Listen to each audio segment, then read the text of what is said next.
L'UDPS a fustigé la gestion à Baninga, Pekisi Baninga, a critiqué qui Baninga. Aujourd'hui, il va utiliser le même procédé. C'est néo-kabiliste et l'UDPS va y bango, Moutabanga Kabango na Congo ya Zate, ceux qui va faire l'erreur, va regretter. On ne va pas se laisser faire, nous allons marcher pour la unité nationale, parce que bango va boy unité nationale. Baboyi unité nationale. Toyebi eloko salamara na Lubumbashi na Mbujima et surtout Toyebi. Avec un clé. Oh babenga soki révérend. Toyebi ce qui s'était passé là-bas. Nous savons ce qui s'était dit. Nous voulons l'unité, bilo yibo marcher pour nous interdire, il y a qu'à exiger unité. Nous voulons l'intégrité territoriale, bilo yibo marcher pour nous pekisa biso. Et vous voulez quoi? C'est de la République entre les mains de Rwandais?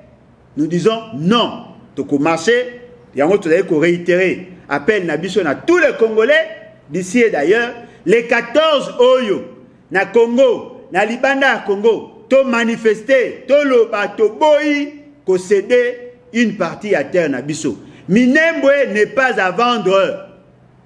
To boyi, division. Nous voulons l'unité, to boyi, tribalisme. Nous voulons la nation. Yango to yeko benga ba Congolais nyonso va se manifester le jour et le mercredi 14, il y a un an en cours. En tout cas, merci Nabino Nyonso pour répondre à l'appel. Bobanga ba intimidation à bataille de cité. Il a école ça qui bataille ko banga et ceux qui bataille ko banga, il a qui c'est qui bataille ko mériter ko za sika bataille. Bana Congo, bana Kinshasa, nous avons la responsabilité.